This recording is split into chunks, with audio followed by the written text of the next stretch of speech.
नमस्कार सभी को। मेरा नाम पीयूष है और आज हम इस सेशन में बात कर रहे हैं अलग अलग एस्पेक्ट पे। अ, उसमें से जो अभी की टॉपिक मार्केट में जो अभी हम देख रहे हैं समाज में जो हो रहा है दैट इज़ पोल्यूशन। स्पेसिफिकली अभी दिल्ली पोल्यूशन के ऊपर बहुत सी बातें चल रही हैं जो अलग अलग एस्पेक्ट में बहुत ज़्यादा पोल्यूशन का पीएम बहुत ऊपर हो गया है और उस वजह से बहुत सारी प्रॉब्लम्स हो रही है। तो उसी के ऊपर आज हम डिस्कस करेंगे। आज हमारे साथ गणेश भट्ट जी हैं, कल्याण जी है और योगी जी हैं। आइए स्टार्ट करते हैं। तो सबसे पहले जो हम देखते हैं अभी जो करंट सिनारियो चल रहा है ऑल ओवर इंडिया में भी, ये सिर्फ दिल्ली का एग्जांपल नहीं है लेकिन ऑल ओवर इंडिया में भी अलग अलग जगहों पे ये इशू हम देख रहे हैं कि कितना वर्स हो गया है ओवरऑल सिनारियो पोल्यूशन की वजह से उन सिटीज का। तो क्या सबसे पहले बात करते हैं कि ये हो क्यों रहा है, क्या इसका रीजन है, क्यों किस वजह से हो रहा है और इसका क्या क्या वेज आउट है जिससे हम सोल्यूशन निकाल सकें। गणेश दादा प्लीज, वेलकम। नमस्कार। This pollution it is not for the first time. हर साल में ड्यूरिंग दिस सीजन विंटर में दिल्ली बिकम्स मोर पोल्यूटेड। तो इसका now they have coined A new word, smog. Smoke plus fog दोनों मिला के इसको स्मॉग स्मॉग कह रहे हैं अभी। It's a new word. Anyway, इसका मतलब क्या है, ये क्यों हो रहा है? People are trying to point out somebody else's mistake for all this. पहले हो जाता है कि वो फार्मर्स को टारगेट कर रहे हैं। Farmers are the main person who are trying to who are trying to farmers are the main persons because of the stubble burning. This is taking place. They are telling such a thing. ये जो है, this is a wrong concept because हम जो कहते हैं कि वो stubble burning से स्मोक तो आता ही है, इट्स नेचुरल। बट कितने दिन तक रहेगा ये? Number one, they burn it for a very short period and immediately they do it again, दूसरे क्रॉप के लिए तैयार हो जाते हैं। और सबसे बड़े मजे की बात यह है, the movement of wind. Wind कहाँ से मूव होती है? It moves from during this period from Delhi side to Punjab side. That is from towards west, the wind moves, and actually the what they are telling is the reverse. Punjab से कहाँ smoke Delhi की तरफ आएगी? What, of course smoke is there. उसका कारण दो main two reasons. One, vehicular pollution. इतने vehicles हैं पर square kilometer area, and the movement of vehicles is so high there. It is naturally, it has reached the threshold, it has crossed the threshold limit. इतना pollution हो रहा है, that is one of the main reasons. Second is industries. इतना polluting industries है दिल्ली में. So because of these two, the effect is smoke plus fog, दोनों mix होने के कारण that dust particles, they float at a very low level in the uh, open atmosphere, and that creates a lot of uh, smoke, दोनों मिला के. And another reason found out by experts is uncontrolled construction activities, जिससे dust ऊपर उठ के आता है. तो नाम के वास्ते क्या करते हैं, कुछ उधर इधर कवर किए जैसा दिखाते हैं, but actually during construction lot of mud and dust is, it is natural that it comes out, but there is no proper control over it, और इसका मॉनिटरिंग नहीं है. So these are the main reasons. मगर इतने industries का, none of the political parties they tackle this issue. बहुत आसानी से फार्मर के ऊपर पूरा दोष डाल देते हैं. This is one thing. Second, industries के ऊपर भी दोष देते हैं, इंडस्ट्रीज को भी. मगर क्यों ऐसा हुआ है industries?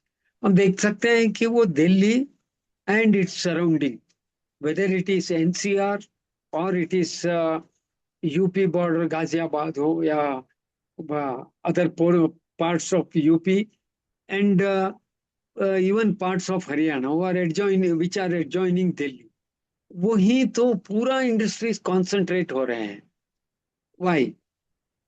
It is because of our defective socio-economic theory.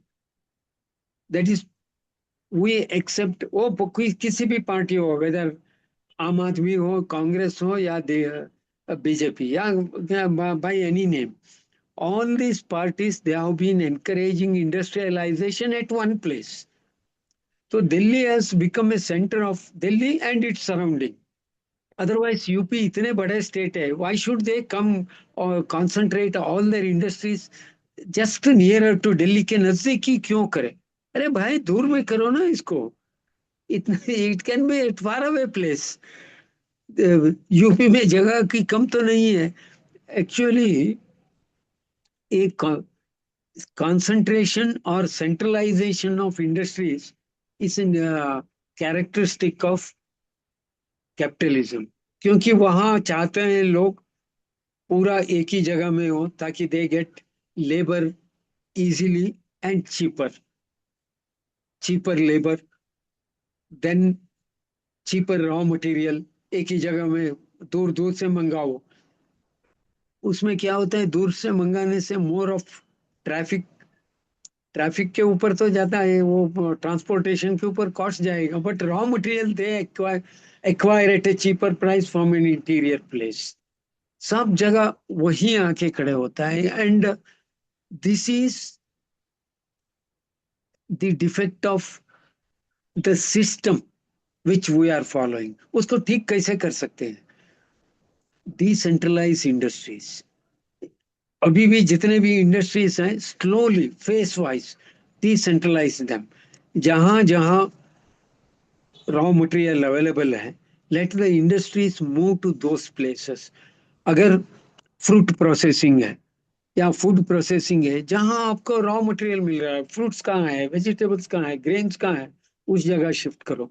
Then जो मेटल इंडस्ट्रीज हो या other industries based on raw material to be extracted from earth, तो उसी जगह में चले जाओ ना.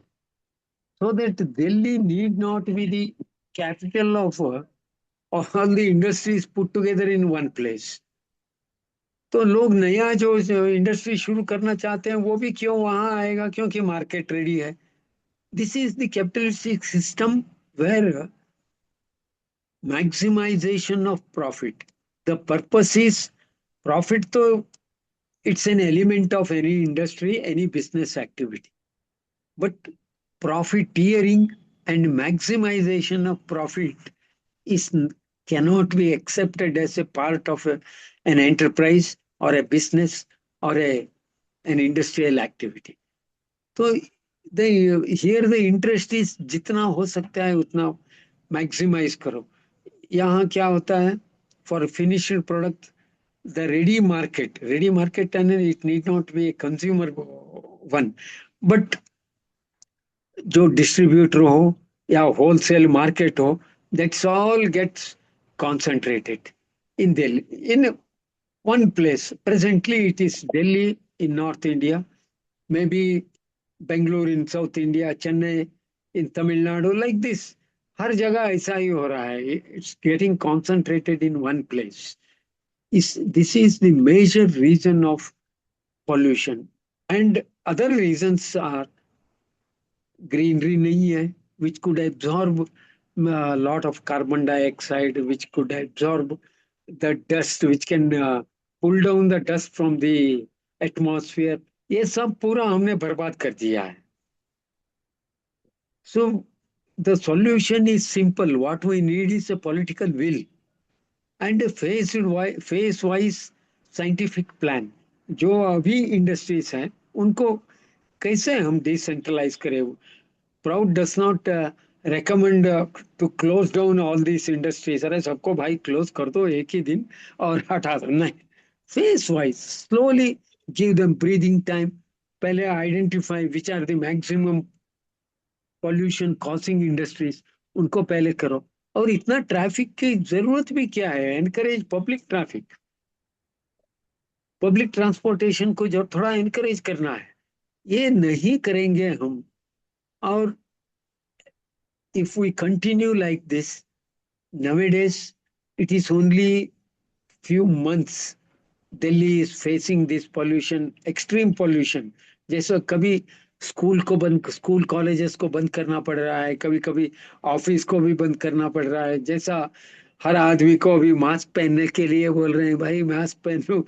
ये सब now it is limited to 30 days और 40 days ईयर. और आगे चलते चलते इसका number of days will be increase. तो 100 days हो जाएगा 2-3 साल में.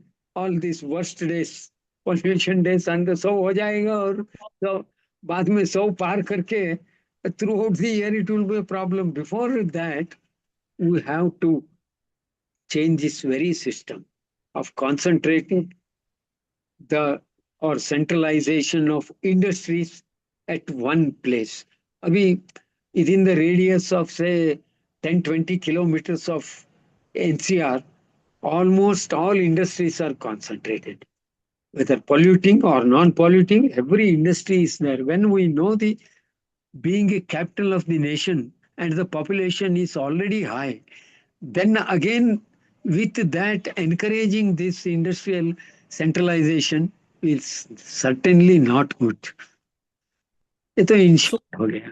इट्स लाइक ये मतलब ये ऐसा नहीं कि ओवरनाइट हम ठीक कर सकते हैं इस प्रॉब्लम को, या इस टाइप का ऐसा कोई जो गलती हुई है वो टाउन प्लानिंग के लेवल पे, या फिर उस टाइम पे जब ये सेंटर में जो हमारे मोस्ट जिनको हम बोलते हैं सबसे इंटेलेक्चुअल हमारे जो लोग थे, उन लोगों ने बैठ के जो स्ट्रैटेजी बनाई, वहां पे गलती हुई, उस एंगल पे गलती हुई कि वो सही से डिस्ट्रीब्यूट नहीं कर पाए, कि एक ही जगह पे इतनी पेनिट्रेशन हो गई और उस वजह से इस टाइप के इफेक्ट आए जो हमने सोचे भी नहीं थे। नहीं नहीं, ये इसलिए हुआ कि दो सो कॉल्ड इंटेलेक्चुअल्स और the leaders, political leaders, they were all guided by the capitalistic ideology. अभी देखिए, I can give a concrete example from Bengaluru, Karnataka का. इट्स ऑलरेडी ट्रैफिक से nightmare to travel on the road. Bangalore roads is a nightmare for anybody. Still the present, not only the present, even the previous governments, they have been inviting industrialists to put up industries in and around Bangalore. तो Bangalore extend होते जा रहा है. And the traffic problem is also increasing. And again, pollution has not reached the stage of Delhi, and it will certainly Delhi के बहुत नजदीक चले जाएगा थोड़े सालों में. It's only because IIT, this IT industries are there, pollution has not reached that level, external pollution. But other type of pollutions have already taken place. अभी भी फिर से all industries are being invited only to start in and around Bangalore. Why भाई, कर्नाटका इतना बड़ा रहा state है और कहीं भी कर सकते हैं, नहीं करेंगे ये लोग. और इसका अनदर बेसिक पॉइंट इज और socio economic theory that were accepted, what by whatever name they call it socialism, they call it pro people economy, वो जो भी नाम से करे, बेसिकली इट इज कैपिटलिज्म. अगर ये कैपिटलिस्टिक थिंकिंग में क्या होता है, they think it is the investor who is going to solve the uh, problem of industrialization, or who has a solution for that and who is going to industrialize area. Industrialization is a must for, but not the way we are going and the way we believe. जैसा कोई भी हो, an investor, he is interested in maximizing his profit. He has nothing to do with the local economy. He has nothing to do with the local climate conditions or local beneficiaries.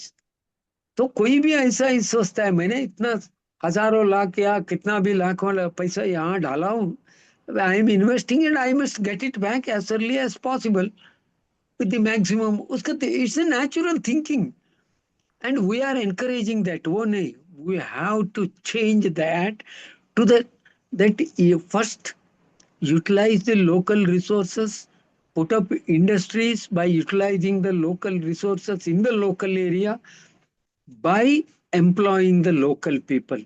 ये तो करना होगा ही। अगर जब तक ये नहीं करेंगे हम लोग, तो ये problem will continue. There is no immediate solution. और ऐसा जादू टोन करके यूं कर दिया, चलो कल चले गए दिल्ली का, अ, ये तो बोल ही नहीं सकते वो। There is no instant solution for this. और आई गेस ये तो हम सिर्फ एक चीज देख पा रहे हैं, इस टाइप का पोल्यूशन जैसे बैंगलोर में अभी उस लेवल पे नहीं आया है, लेकिन स्टिल बैंगलोर मुंबई इवेंचुअली जा सकती डायरेक्शन वही रही है। एंड डायरेक्शन वही है। Only thing is they will time of reaching that stage right. थोड़े साल। ये तो चीजें चलो लोगों को दिख रही है, क्योंकि अभी रिसेंटली एक रिपोर्ट आई जिसमें कि लाइफ एक्सपेक्टेंसी कम हो जाती है जब इस टाइप के PM10 और PM2.5 का जिस लेवल का हमारा पोल्यूशन है, उससे लगभग 5 से 10 साल की लाइफ कम हो जाती है, ये बोला जा रहा है। लेकिन ये तो चलो एक चीज़ है जो अभी रिपोर्ट आई है और इस सारी इंफॉर्मेशन आई है। सिर्फ इस टाइप का पोल्यूशन ही नहीं, अगर हम इकोलॉजिकली देखें, दिल्ली में बहुत कम लोगों को पता है कि दिल्ली में सिर्फ एक जो यमुना है उसके सिवा एक और नदी है जो दिल्ली में आती है। वो साहिबी नदी नाम है उसका। वो हरियाणा साइड से आते हुए दिल्ली को कनेक्ट करती है, दिल्ली में द्वारका वाला रीजन आती है, और वो दिल्ली में एंटर होते ही वो नदी से नाला बन जाती है। वो प्रॉपर बनाया गया है कि ये अब नदी, यहाँ तक नदी थी, इसके आगे से नाला है। अब उसके अंदर जो द्वारका जिसका जो कंस्ट्रक्शन हुआ है उसका बना ही ऐसे है कि वो नाले के ऊपर बना है। नाला एक्चुअली एक नदी जा रही है जो द्वारका के सेंटर से उसको कट करती है, और उसके अंदर सब लोग अपना सीवेज डालते हैं, सारी सोसाइटीज सब जगहों का सीवेज जाता है। तो कुछ चीजें तो बाहर आ रही है जब हमें दिख रहा है कि उसके कुछ हेल्थ इम्पैक्ट्स या कुछ है, लेकिन इस टाइप की चीजें पता नहीं किस लेवल पे और कितनी चीजें हुई है जो सिर्फ प्रॉफिटेरिंग के एस्पेक्ट में एक टाइम पे एक्शन लिया गया और वो आज तक हम उसको फॉलो कर ही रहे हैं। तो मतलब एक तरह से ये तो वही बात होगी कि हमें प्रॉफिट के ऊपर सोचने की जरूरत है, बिकॉज प्रॉफिट रहेगा लेकिन हेल्थ नहीं रहेगी तो उस प्रॉफिट का कुछ कर भी नहीं सकते। बट इसमें क्या होता है, प्रॉफिट का कमाने वाला एक है, उसका सफर होने वाले अलग है लोग। जिसका प्रॉफिट है उसका वो सफर नहीं कर रहा है, सफर कोई और कर रहा है उसके वजह से। और ये तो और हम नेशनल कैपिटल में रह के हम ये चीजें बोल पा रहे हैं, लेकिन जहां पर हार्डकोर जैसे कि उड़ीसा हो गया, जहां पे खनिज पदार्थ है, वहां से जिस लेवल पे एक्सट्रैक्शन हो रहा है, उत्तराखंड हो गया जिस लेवल का एक्सट्रैक्शन हो रहा है, वहां पे सैंड माफिया और वो सब चीजें एक्सट्रैक्ट की जा रही है विदाउट थिंकिंग कि किस चीज को इकोलॉजिकली क्या हमें करना चाहिए क्या नहीं करना चाहिए। उस लेवल की वजह से कितना ओवरऑल नेचर में डिफरेंस आ रहा है। कि दिल्ली तो चलो पढ़े लिखो की बोल सकते हैं कि यहाँ पे सब एजुकेटेड है, सब अच्छा वेल टू डू है, लेकिन इन रीजन्स में तो कोई बोलने वाला भी नहीं होगा फिर तो। नहीं नहीं, वहाँ सबसे पहले, that is the reason in that belt we find more of naxalites. ये नक्सलिज्म का one of the reasons is that the people are suppressed and they are deprived of their basic right to life। मान लिया, एक देखिए उड़ीसा का एक example, जहाँ एक खनिज का एक्सट्रैक्शन हो रहा है, क्योंकि लोग अपोज कर रहे थे, एक नदी को ही एक कंपनी को दे दिया है अपना गवर्नमेंट। इतने ये है ना, इतने ब्रॉड माइंडेड हैं, ताकि अरे वो इंडस्ट्रियलिस्ट या जो इसको कोयला को लेके जा रहा है उसको कोई बाधा ना दे, इसलिए एक नदी को उसको दे दिया है। बोलते हैं अरे ये नदी तुम्हारा है, तुम इसको ये करो। See, this type of thing, इसके लिए हर party, I don't blame any individual party, हर party is equally responsible. I think इसमें पार्टी से ज्यादा तो हम ही लोग रिस्पॉन्सिबल है। हम कुछ अब बोल नहीं रहे, that is the whole point. that is one of the reasons, क्योंकि हम लोग इतने पार्टी के साथ जुड़े हुए हैं, अपना पार्टी का लीडर जो भी करता है हाँ बराबर कर रहा है, क्योंकि वो मेरा फेवरेट लीडर है। जो मेरा फेवरेट नहीं है वो जो भी बोलता है गलत कर रहा है। बट दोनों लोग जो भी बोलते हैं, what they are speaking is basically within the framework of capitalism, socio economic theory इनका जो भी हो, it is in the framework of capitalism only. उसके बाहर जा ही नहीं रहे हैं ना वो लोग। कैपिटलिज्म का एक बहुत बड़ा लिमिटेशन है यूटिलाइजेशन ऑफ रिसोर्सेस। तो वहां यूटिलाइजेशन ऑफ रिसोर्सेस इसलिए होता है कि वो to increase the profit of investor, और रिसोर्सेस को इसलिए करो ताकि उसका प्रॉफिट बढ़ जाए, इसी के लिए तो उसका यूज हो रहा है। वो उसी थ्योरी को लेके हम जो स्कीम्स बनाते हैं वो सब ऐसा ही हो रहा है। ये सब इंटीरियर जगह में जहाँ फॉरेस्ट है, अब गवर्नमेंट का देखिए, एक जगह एक इंडस्ट्रियलिस्ट के लिए पर एकड़ 1 रुपए दाम में उसको दिया जाता है, 1000 एकड़ 1000 रुपीज। तो मेरा एक डिस्ट्रिक्ट है यहाँ, इसका नाम है Uttara Kannada. This is 80% of the area is forest owned land. 80% of the district is totally owned by forest department. वो कुछ जगह में फॉरेस्ट है, कुछ जगह में नहीं है। इस जगह में क्या हुआ सालों से, या I can say from decades, from 40-50 years, people have been cultivating forest land। Ownership तो इनका नहीं है, ओनरशिप ही सब फॉरेस्ट लैंड, फॉरेस्ट का है वो। तो ये लोग कह रहे हैं अभी, अरे भाई तुम 1 रुपए में 1 एकड़ वहां दे रहे हो उनके लिए, हमें जीने के लिए एक घर बनने के लिए एक जगह चाहिए छोटा सा, और अपना पेट पालने के लिए एक छोटी सी जगह हम जहाँ खेती बाड़ी करेंगे, वो जगह के लिए हम 1000 रुपए क्या 10,000 पर एकड़ देने के लिए, गवर्नमेंट को देने के लिए तैयार है। हमें 2 एकड़ 3 एकड़ दीजिए, हम कम से कम अपना जीवन गुजार सके यहाँ, ये लोगों का कहना है। But government won't accept this. But इसका फिर eventually we come to this point कि अगर इस टाइप का चीजें हो रही, कई सालों से हो रही, हम देखते आ रहे हैं और हर जगह हो रही है, जहां पे भी उनको रिसोर्सेज मिल रहा है, जहां भी एक्सप्लॉइटेशन पॉसिबल है, जहां भी प्रॉफिटेरिंग पॉसिबल है, they are doing it. But what's the end? किस किस पॉइंट पे रुकेंगे, कब रुकेंगे इसका तो। ये लोग तो रुकने वाले है ही नहीं है, because they will leave the place and go to the new place. Let me again quote my district यहाँ। It was say in early 50s and 60s, we had thick forest all over the district। जो 80% जगह forest का है, forest department का, it was all almost very thick forest. तो क्या किए तब के गवर्नमेंट ने, इट इनवाइटेड सम इंडस्ट्रियलिस्ट, अरे put up some forest based industries, they were given free land, almost almost free electricity, hardly few पैसा per unit, 1-2 पैसा या 5 पैसा per unit, something. It was all at a throwaway price. They started the forest-based industries. There was no planning for reviving those forest area which where the plants or trees were cut. तो उस जगह में क्या किए, this industries they rain very well for 30 to 40 years। 40 साल के बाद क्या हो गया, नया फॉरेस्ट तो यहाँ तैयार नहीं हुआ, because nobody bother to do it. जो पुराने फॉरेस्ट थे पूरा खाली हो गया, वो ट्रीज वगैरह दे वर ऑल कट। तो वो लोग क्या किए, अपना इंडस्ट्री जैसा बिल्डिंग को भी ऐसा ही छोड़ के यहाँ से चले गए, दूसरे जगह में अपना इंडस्ट्री लगाए। सो जब तक भारतवर्ष में पूरा इतने जगह कितने भी जगह है, वो जगह को पूरा बर्बाद करने के बाद ही ये लोग सोचेंगे आगे क्या करना है। वी हैव पॉल्यूटेड the आगे land. क्या करना है, या फिर अब आगे कहाँ जाना है? इंडिया तो हो गया पूरा एक्सप्लॉइट, अब नेक्स्ट रीजन कौन सा है? नेक्स्ट रीजन तो वो उधर अंदर में कुछ बचा है, उधर इधर इंटीरियर कुछ बचा हुआ है अभी भी। तो कुछ फॉरेस्ट अभी भी है, फॉरेस्ट है थोड़ा। अभी भी there are some what we call unpolluted rivers, थोड़े एक दो रिवर्स हैं।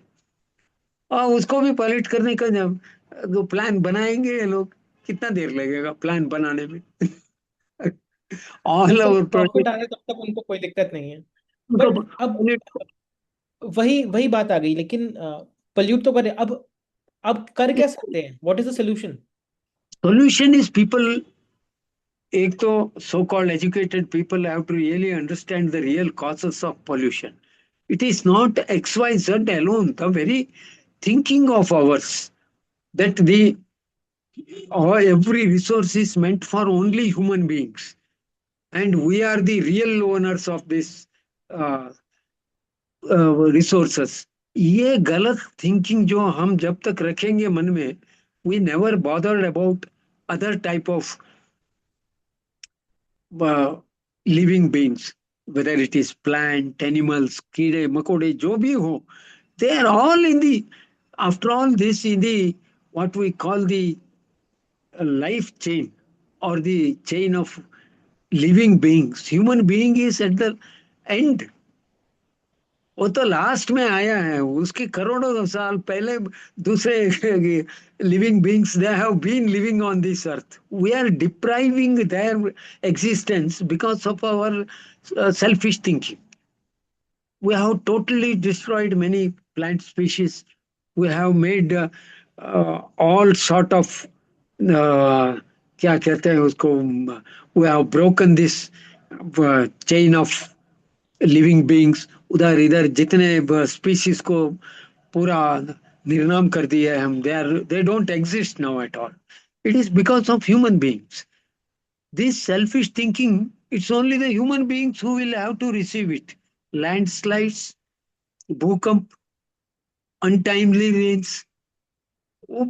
जब say 30 years back or 40 years back, what we call today the cloud burst or megaspot, जो megaspot जो बोलते हैं, जो केदारनाथ में हुआ, उत्तराखंड में अभी हर साल दो दो बार, तीन तीन दिन बार हो रहा है. जो पहले होता नहीं था, वो अब ये चीजें होने तो लग गया है। 30-40 साल पहले hardly we use to hear that. अभी क्यों हो रहा है ये सब? This are all the nature has tolerated to the maximum. when its limit of tolerance is nature का जब ब्रेक हो जाता है, then it will react, and we are, as human beings, human society, we are receiving it. हम उसको पा रहे हैं अभी.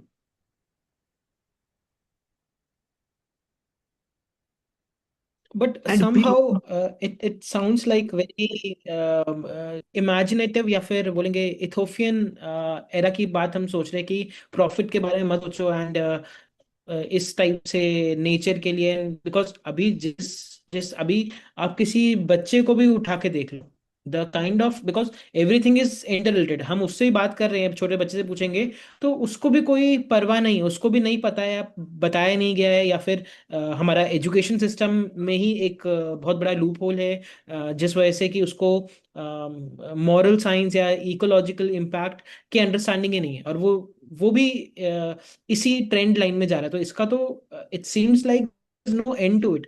आज हम लोग कर रहे हैं, कल नेक्स्ट जनरेशन करेगी, एंड इवेंचुअली वो ये कि दूसरे प्लांट पे जाओ, अर्थ तो रहने लायक रहा नहीं। there is an end. ये तो एंड होगा ही. See, people will have to realize it. The voice, I come from the place जहाँ मैं क्या रहता हूँ, in 1970, end of 1970s, when the major dams were started. This is one of the places, very few places in India where the voice was raised against major dams, ये बड़े बड़े dam के खिलाफ. At that time, people were laughing at the so-called environmentalists. जो environment के बारे में, major dams के अगेंस्ट, मेजर हाइड्रोलिटिक प्रोजेक्ट्स के अगेंस्ट, डिस्ट्रक्शन ऑफ फॉरेस्ट के अगेंस्ट बात करते थे, वो उनको लेके हंसते थे। But now at least the many political parties show some lip sympathy. अरे we should maintain ecological balance वगैरह तो बात आ रहा है. It's becoming a lip sympathy. That's all. They have not. It has not gone to that heart. But the educated and the young people, अपना education system में क्या है, उधर एक इधर एक लेसन रहता है. Importance of forest in environmental maintenance या एनवायरमेंटल पोल्यूशन के बारे में एक या दो चैप्टर रहता है बस. But we have to learn environmental friendly lifestyle, learn and adopt it. That will either, it will come in two ways. One, with our proper understanding, proper canvassing of the idea, the necessity of maintaining it. Agar as a human society, if we don't do it, the nature will force us to do it. And the nature has already started doing it. So last year we have seen Kerala ka landslide on a, where two villages were just washed out overnight. And what we see in Uttarakhand this year also we saw it. And हर जगह ये तो छोटे स्तर level पे तो हो ही रहा है. And this will increase. It's a natural consequence of humans, जो मानव प्रकृति के ऊपर जो अत्याचार कर रहा है, उसका रिएक्शन तो उसको तो भोगना पड़ेगा. And that is what we are going to see. शुरू हो गया है अभी. ये स्मॉग का क्या है, दिल्ली के, हम दिल्ली के बात पे आते हैं तो it has to, or rather the smog is going to force the people to think about the alternate and the real defect. चलो जो पावर मॉन्गर्स हैं या politically oriented लोग हैं, they may not accept the real truth, but the people at large have to think. And it becomes, of course, our duty also to say, भाई जागो, देखो क्या हो रहा है. At least allow your children and your grand children, उनके लिए कितना संपत्ति दे रहे हो, कितना बैंक डिपॉजिट छोड़ के जा रहे हो, वो नहीं है. कम से कम एक शुद्ध हवा तो छोड़ के जाओ, ताकि वो लोग सुकून से, let them breathe in A fresh air. It's like Delhi में प्रॉपर्टी तो ले ली इतनी तुमने अपनी नेक्स्ट जनरेशन के लिए, बट रहने लायक कहाँ छोड़ा? वहाँ वहाँ जाके ऑक्सीजन की जरूरत, आर्टिफिशियल ऑक्सीजन मास्क को लगा के घूमना पड़ेगा. इतने इतना बर्बाद मत करो भाई. No, we will have to learn, and the people are slowly getting educated. ये चीज because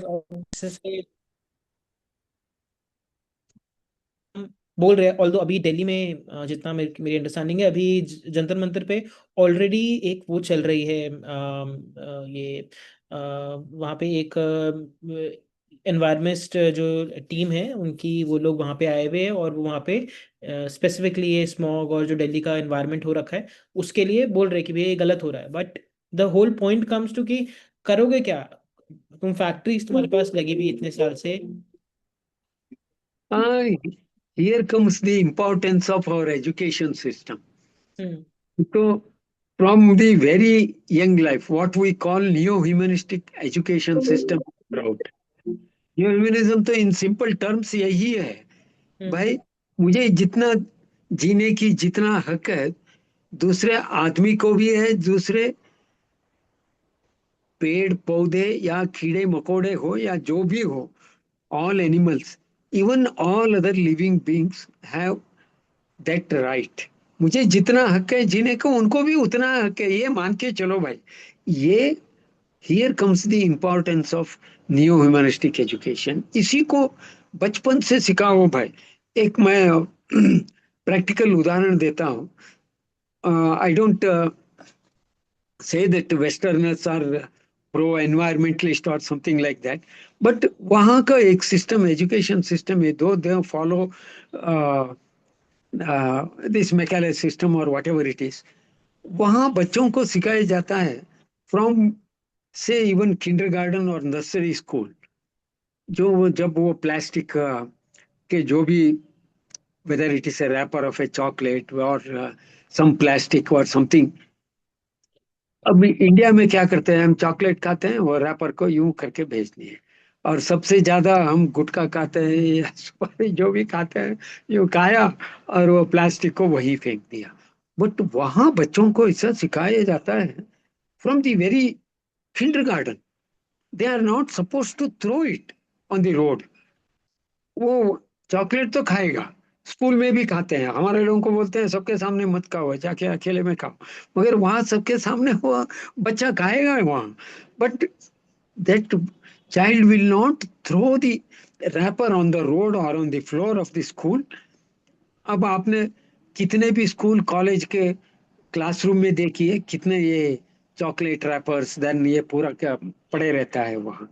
We don't think it is that it is our responsibility to clean it or put it in the proper place.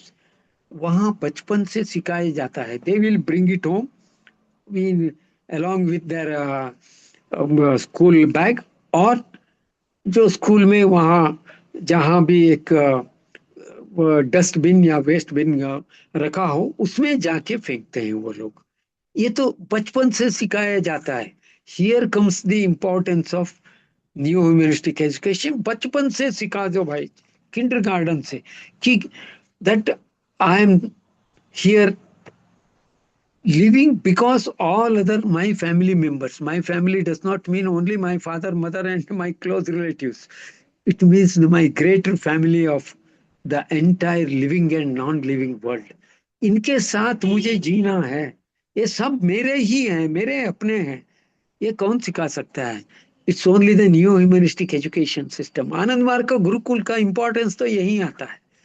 This is what we are not, Ananda Marga gurukul के नाम से या आनंद मार्ग education system के नाम से we are not here to open only English medium schools and just क्या कहते हैं उसको, just push some ideas in the hand, in the mind of that youngster. ऐसा नहीं है। We have to see education का मतलब ही वही है, educe to lead out a basic thinking of even Indian philosophy is that everything is there in our uh, what the science calls unconscious, but in yoga we call it superconscious mind. उसमें सब कुछ है, past present and future, पूरा knowledge उसमें है। उसका जो सबको ये सुपर कॉन्शियस माइंड के लेवल से कॉन्शियस माइंड के लेवल तक उसको खींच के लाना है, to make provision to lead out that. Basically, human beings, the nature of human being is to love. हम उसको क्या करते हैं कि वो we just fence it, and वो अपना ग्राउंड को इतना छोटा कर देते हैं, मेरा ग्राउंड में एक ही रहता है, मैं, मेरी वाइफ या मेरी चाइल्ड, बस। माँ बाप भी उसके सर्कल के बाहर चले जा रहे हैं अभी। We are making it that circle को इतने छोटे करते जा रहे हैं भाई, इसको बड़ा करते जाओ, बड़ा करते जाओ। नॉट ओनली ह्यूमन बींग्स, सबको प्यार करना शुरू कर दो। Here comes the importance of the new system of education. इसको तो ऑफ कोर्स इट इज एक तरह से स्विमिंग अगेंस्ट द करंट, मगर करना तो है ही। जब इन द नेचुरल ये रॉन्ग डायरेक्शन में, रॉन्ग सिस्टम से जब फ्लो हो रहा है, उसको तो बदलने के लिए एक ना एक किसी को तो तैयार होना है। ये जो these people who are trained to swim against the current are the proudest and new humanist. यही तो है। अरे करंट, करंट के साथ बहते जाना है तो प्राउडिस्ट की क्या जरूरत है? अरे भाई, जाना है उसमें स्ट्रैटेजी एक रहता है। If you have travelled along the से जरा जो फास्ट फ्लोइंग रिवर रहता है, थोड़ा स्पीड पे रहता है, वहां जो नाविक है वो अपने नाव को, छोटा नाव रहता है, उसको चलाते जाता है। इनिशियली वो क्या करता है, it looks as if he is sailing along the current. दिखता ऐसा है। वो स्लोली थोड़ा थोड़ा थोड़ा यूं डाइवर्शन लेके लेके थोड़े देर के बाद बिल्कुल क्रॉस करके चले जाता है उसको। He reaches the other. It's a great lesson for प्रोटिस। बिल्कुल इसके खिलाफ जाओ, वो नाव के लिए मुश्किल था, वो करंट के अगेंस्ट। क्योंकि इतना करंट, इतना फोर्स से रह रहा है। अगर वो तुरंत उसको यूं मोड़ लेता है against the current, there is a chance of overturning. वो एकदम आ, उल्टा होके गिर सकता है नाव। तो इसलिए वो चालाक नाविक क्या करता है, slowly he takes it. And उससे सीखना है प्रोटिस्ट को भी। We are totally against the current, we don't want to move with the current, present current. मगर उसी को लेके just take a turn, slowly take a turn and go against this. ये तो, this is the speciality. We have to learn things. ये तो है, ये चीज बचपन से ही जब बच्चों के अंदर डाला जाएगा तभी वो अवेयरनेस आएगी। बाकी आपने जैसे गुरुकुल सिस्टम आपने बताया, ये कई बार लोगों का क्वेश्चन आता है जब गुरुकुल और इस टाइप की चीजों का नाम सुनते हैं कि अ, क्या ये रिलीजियस है? क्योंकि पर्टिकुलर एक मठ एक पर्टिकुलर रिलीजन के ऊपर कर रहे हैं, या फिर व्हाट इट स्टैंड्स फॉर, कैसे Gurukul is different, Anand Gurukul is different from others. इसके ऊपर बहुत बड़ा यस। क्वेश्चन आया था क्योंकि ये फिर रिलीजियस टॉक चला जाता है। ना ना, बिल्कुल। ये क्या होता है, gurukul means nowadays, at least in major part of India, people think dhoti पहनो। In South it becomes lungi, या लुंगी यानी धोती को ही ऐसा ये बांध लेते हैं। और शर्ट मत पहनो, एक शाल ऐसा पहन के रहेगा, और ऊपर एक सिक्का रहेगा। ये किसी इसमें गुरुकुल में सिक्का को छोटा कर देते हैं। This is the identification of Gurukul. और किसी मंत्र को पढ़ाओ, बट बेसिक आनंद मार्ग गुरुकुल का सिस्टम का बेसिक क्या है, human beings have four characteristics. उनका थिंकिंग वे से जो भगवत गीता में कहा गया भी है, it is not caste, it is the trend of mind, it is the characteristic of the mind. ये चारों कैरेक्टरिस्टिक जिसको आ, शूद्र, क्षत्रिय, वैश्य और विप्र कहते हैं, इट इज नॉट कास्ट। वो एक मेंटालिटी है। ऑल दिस मेंटालिटी हर एक आदमी के अंदर, all the four characteristics are there in mind. तो किसी का एक थोड़ा प्रबल होके रहता है, दैट का पर्टिकुलर टेंडेंसी। वो टेंडेंसी ऑफ माइंड, वो प्रवृत्ति जब थोड़ा प्रबल है, तो उसी के माफिक उसका पर्सनालिटी डेवलप होता है, उसका थिंकिंग, उसका अभिव्यक्ति जो होता है, उसका थॉट प्रोजेक्शन या थॉट का एक्सप्रेशन उसी के ऊपर डिपेंड होता है। All the four characters are very much required, all the four tendencies are a must in. तो संक्षेप में कहूं तो फोर टेंडेंसी क्या क्या है। एक है शूद्र। शूद्र का मतलब होता है those who don't want to challenge the existing system, या those who don't want to challenge the प्रकृति और नेचर। जो हो रहा है भाई हो रहा है, चलो मैं इसके I will accept it and move ahead. उनका कोई बड़ा उद्देश्य नहीं है, जो है चल रहा है, अरे चलने दो भाई। This is the mentality. And दूसरा जो क्षेत्रीय मेंटालिटी है, ही जो क्षेत्रीय मेंटालिटी वाला रहता है आदमी, इधर आई से ह्यूमन बीइंग, वेदर लेडी और जेंट, वो दोनों एक ही बराबर है टेंडेंसी के। इससे they want to win over the physical tendencies, physical nature, उसके ऊपर वो जय पाना चाहता है। I want to win over that. जैसा एक एग्जांपल देने के लिए, we see people running race में जाते हैं, 100 मीटर के लिए कितना समय लगेगा? जनरली आम आदमी के लिए 15 सेकेंड। थोड़ा जो रनिंग प्रैक्टिस किया है 10 सेकेंड। और जो कंपटीशन में ले जाना चाहता है 9 सेकेंड।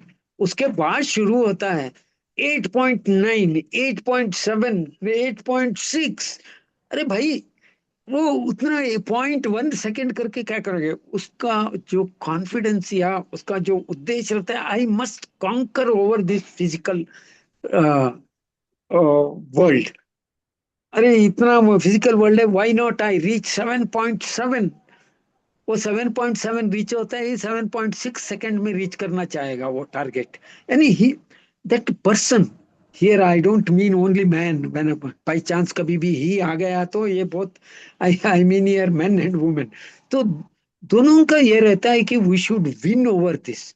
दिस टेंडेंसी से क्या होता है, वो Kshatriya tendency, it is there in everybody.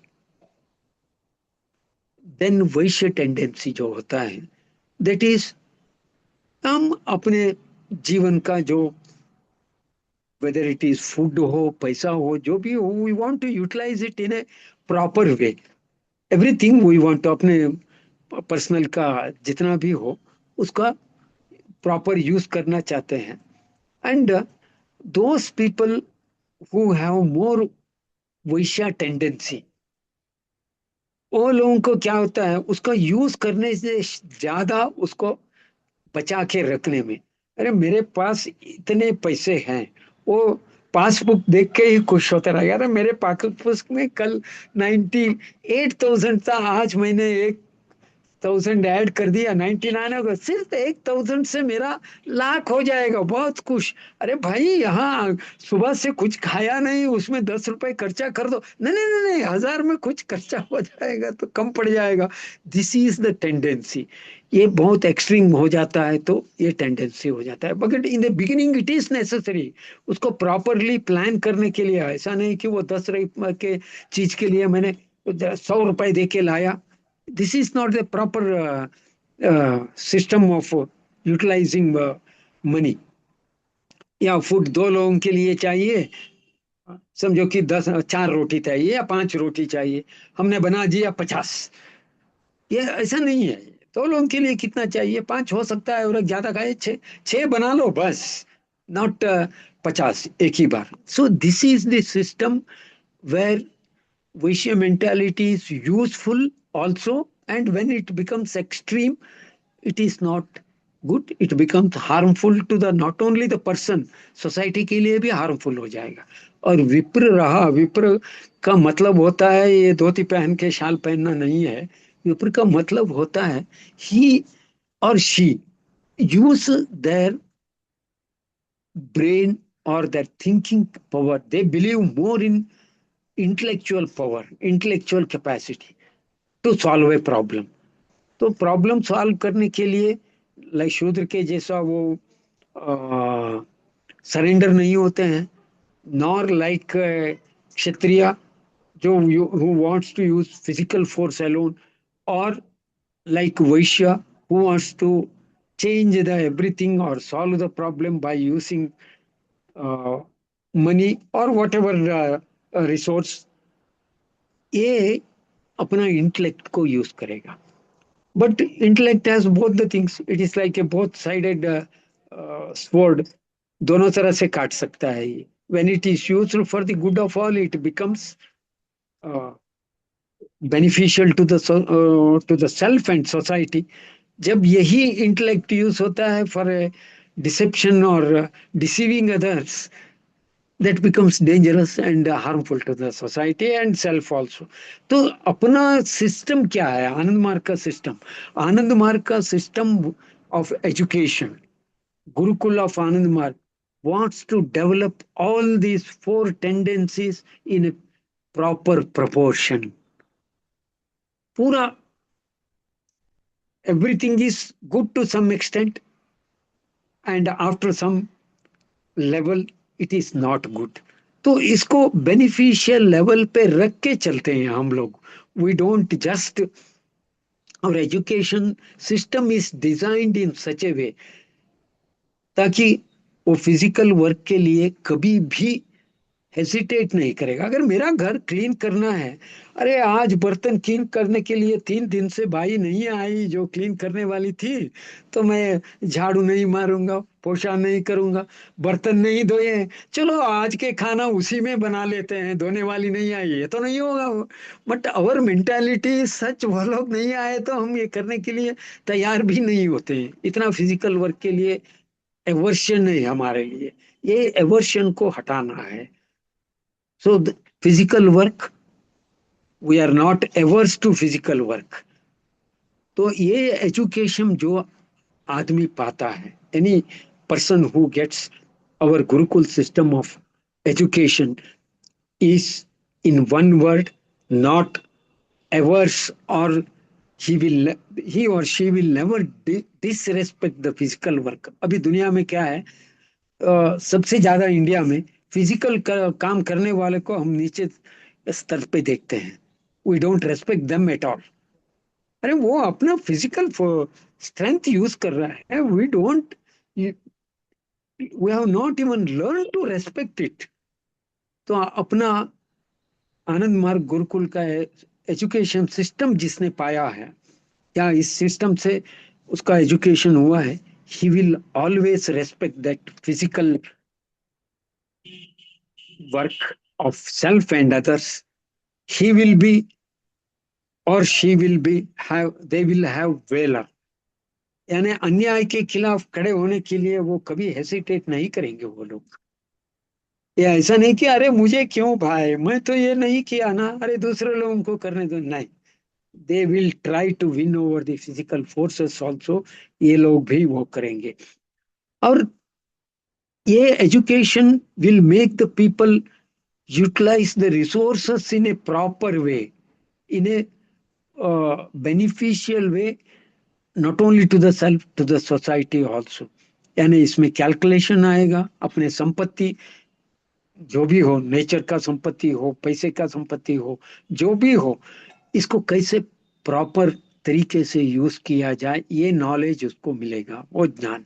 और इंटेलेक्ट का भी, इंटेलेक्ट का यहाँ it will B used in a proper way, इसका सदुपयोग होगा, यानी properly for the benefit of the collective society, the collective living beings, सबके लिए होगा ये। So this, all these four tendencies are properly developed through, कैसे, ये ऐसा ऊपर से कोई नया चीज तो नहीं ला रहे हैं हम लोग। हम जो कर रहे हैं, the tendency we give them through cooperative games. वो कोऑपरेटिव स्पिरिट, भाई मैं अकेला न, मैं सबके साथ हूँ, ये सबके साथ मुझे जीना पड़ेगा, ये सब उनको सिखा देंगे हम। It is through games, through lessons, through behavioural changes, ये आएगा वो। और इसका परिणाम क्या होगा, अभी जो सारे इंडिया का सोसाइटी बाटा बटा हुआ है जात पात के नाम से, अरे जब हम सब एक ही वही चैतन्य के एक रूप हैं हम, तो इसमें ऊंचा नीचा का जात कहाँ आ गया है, जात पात के नाम से हम लड़ रहे हैं। और this is both internal realisation, वो भी होगा, क्योंकि we will be teaching meditation from a very young age. Meditation क्या है, ये ऐसा नहीं कि आंख बंद करके बैठो। This is trying to link our existence with the our surrounding source of energy, उसके साथ अनलिमिटेड सोर्स ऑफ एनर्जी के साथ हम अपना अस्तित्व का संपर्क करने का तरीका सिखा रहे हैं। मेडिटेशन द्वारा अपने बच्चे को स्कूल के बच्चे को सिखाते हैं हम। दैट्स सो दैट अपने स्कूल के बच्चे तो they are able to identify with everybody. That is new humanism. तो जो तो ये स्पिरिचुअलिटी ऑफ अवर तो बेसिकली आप एजुकेशन। ये बोल रहे हैं कि गुरुकुल के थ्रू हम चारों फैक्टर्स या चारों ट्रेट्स को डेवलप कर रहे हैं, ऐसा नहीं कर रहे कि एक ही में डेवलप्ड है और बाकियों में नहीं है। नहीं है, ऐसा तो है ही नहीं है। और क्या इसके इससे मतलब जिस जो आजकल हम समाज में देख रहे हैं, एक क्रिटिकल थिंकिंग का जो एस्पेक्ट है, हम किसी ने एक ने बोल दिया कि ये करना है, तो अब सबके सब उसी के पीछे कि यही करना है। लोग क्रिटिकल थिंकिंग नहीं कर रहे, या फिर आई वुड से कि भेड़ चाल ज्यादा समाज में इस समय हम देख पा रहे कि लोग खुद से एनालाइज करके या चीजों को तोड़कर क्रिटिकली नहीं सोच पा रहे कि क्या चीज सही है, क्या चीज गलत है, क्या चीज के क्या इम्पैक्ट रहेंगे। तो क्या क्रिटिकल थिंकिंग भी एक इम्पॉर्टेंट एक्सपेक्ट है, या उसके लिए कोई अलग से कुछ एंगल है इसमें जो गुरुकुल सिस्टम हम बात कर रहे हैं? नहीं नहीं, this is, it has to be, we have lot of schools also, and दूसरे लोगों को भी हमें ये सिखाना पड़ेगा, we'll have to teach them, और इसका प्रचार होना पड़ेगा। This is what I said against the present system of education. यहाँ एजुकेशन का क्या है, अच्छे मार्क्स ले लो और become such an intelligent person that you become, अपने कंपनी वालों के लिए इतना प्यारा हो जाएगा क्योंकि वो अपने प्रॉफिट को और बढ़ा सके। एंड और totally aim of life is to get employed somewhere, किसी कंपनी में ज्वाइन हो जाओ भाई वहां, ताकि उसका संपत्ति बढ़ता जाए। This is our motto of education, to get employed somewhere. Of course that is also necessary, self employment हो, किसी के यहाँ employment हो।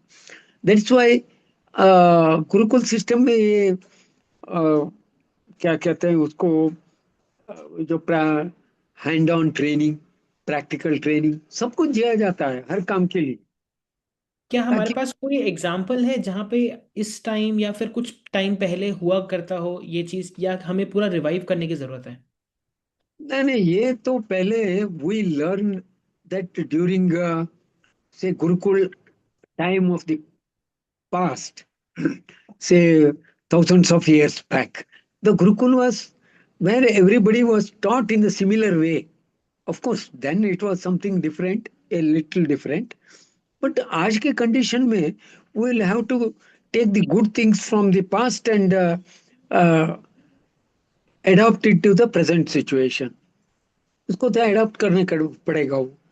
The reality is that all the four tendencies and traits of a human being हर एक आदमी में balanced way में develop हो, and they should have confidence to live. आज हम देखते हैं किसी टेक्निकल ग्रेजुएट हो, कोई अपना कॉलेज से बाहर आता है, and if that person is not selected in the campus, तो हर आदमी पूछता है कैंपस सिलेक्शन हुआ क्या, नहीं हुआ।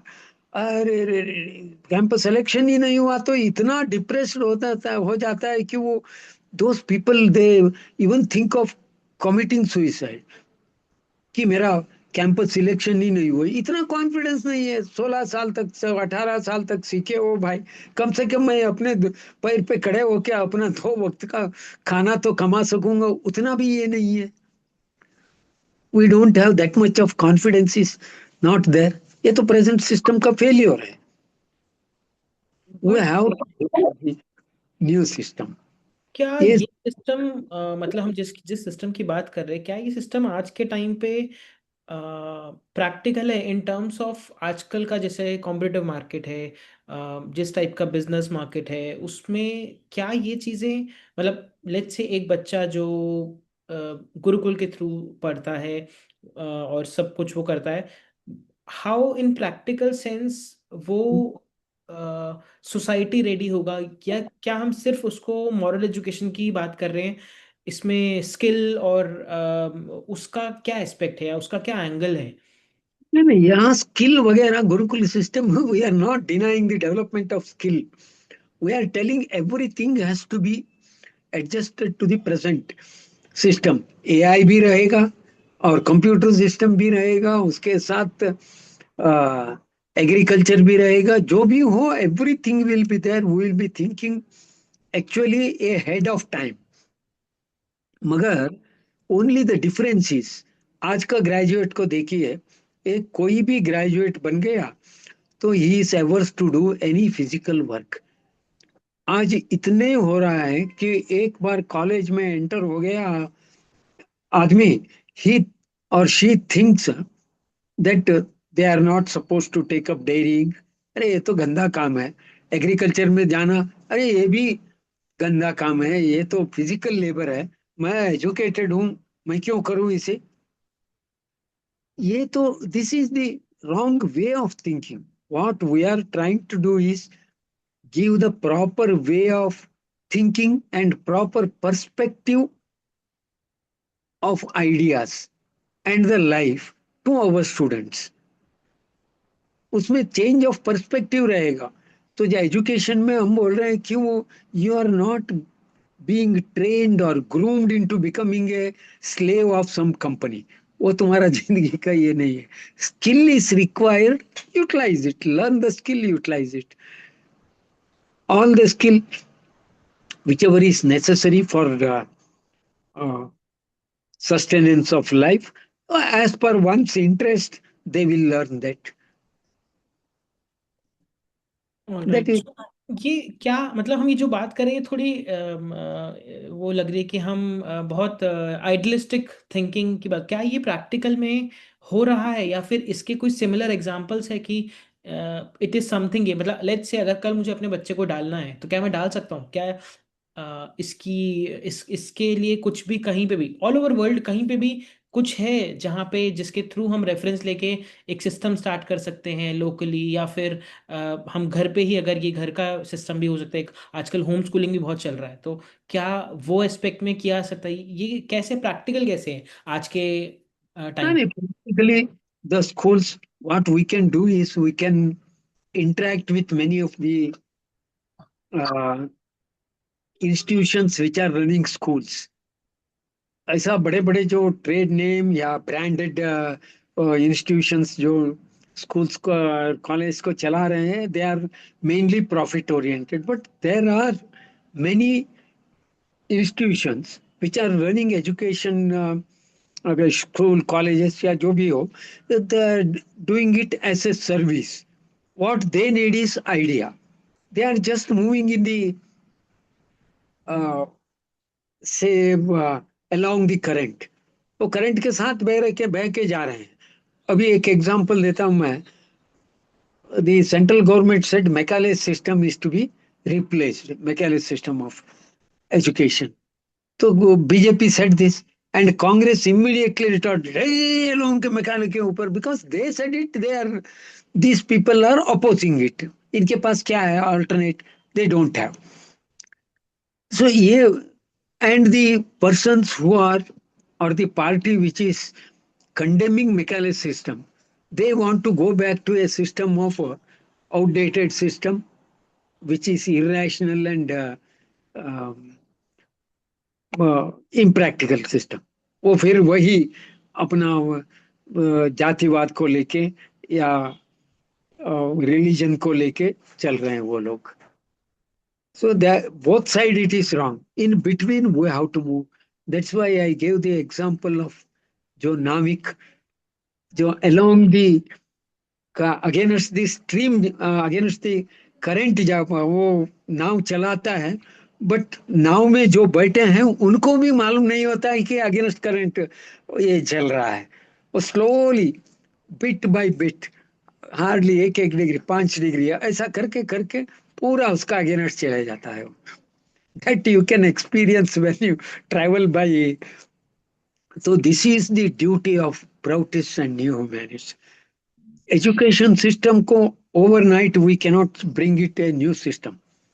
Slowly we have to penetrate or enter into the such institutions who are really interested in molding the future generation.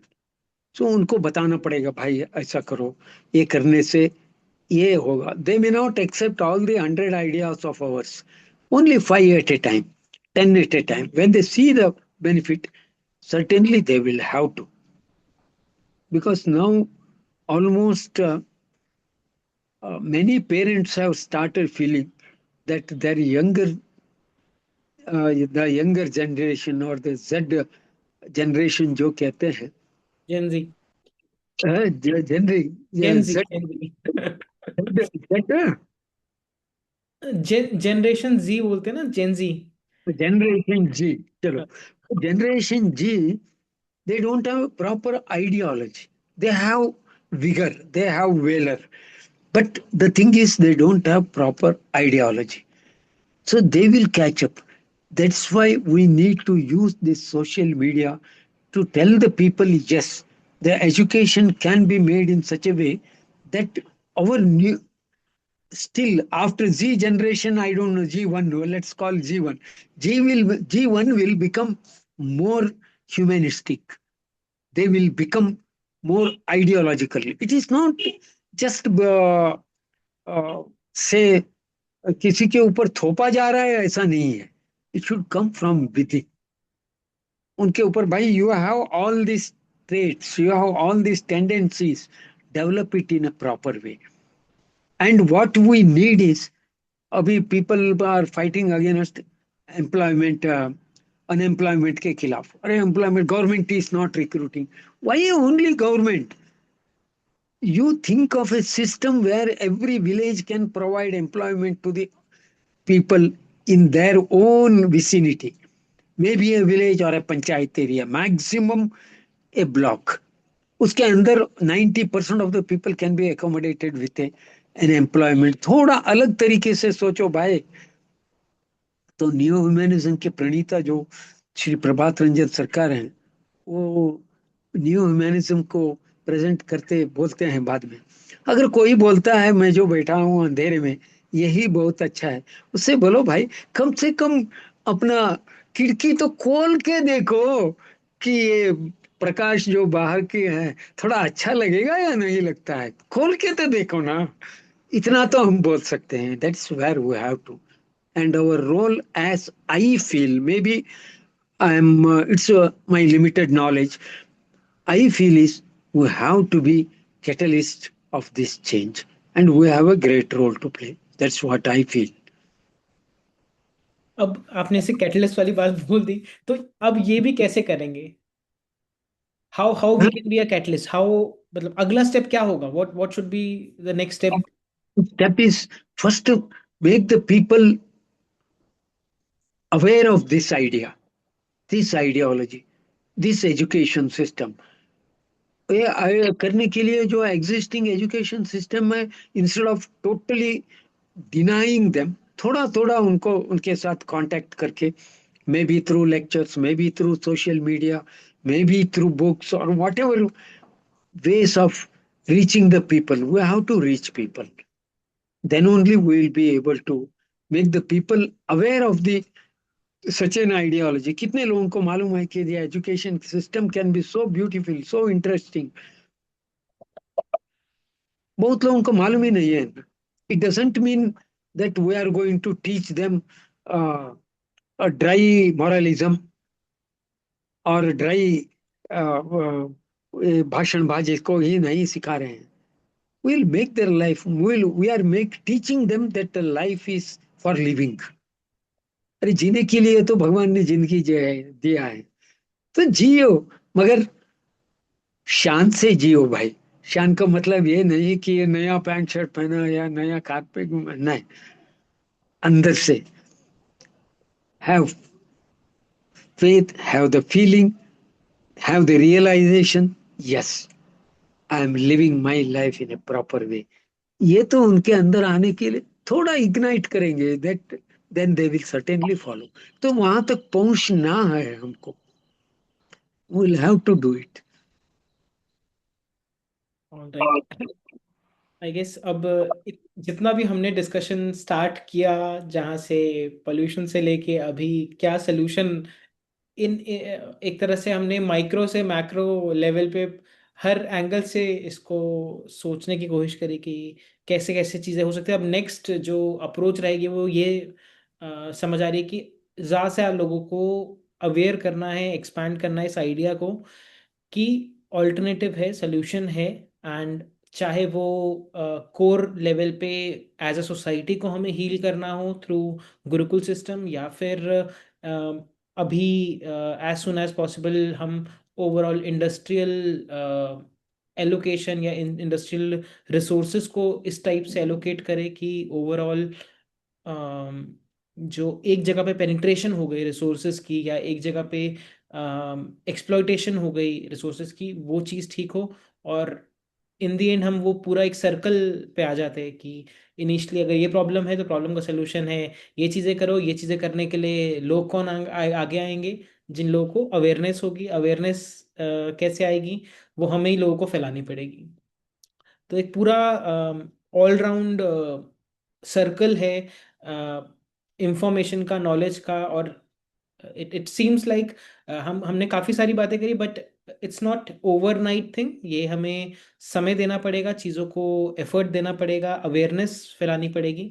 And then this might change the overall system, overall society का जो flow जा रहा है।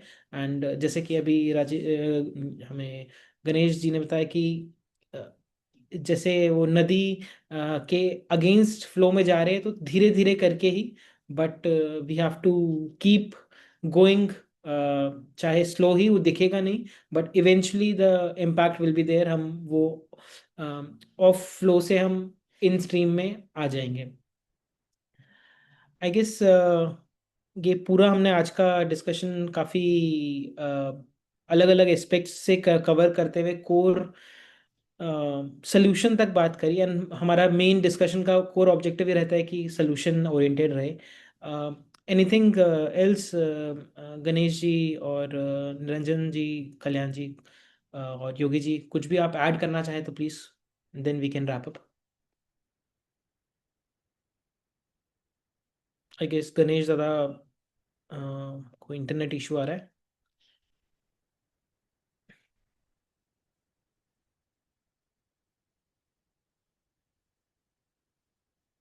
गणेश ज़्यादा मेरी आवाज़ आ रही है?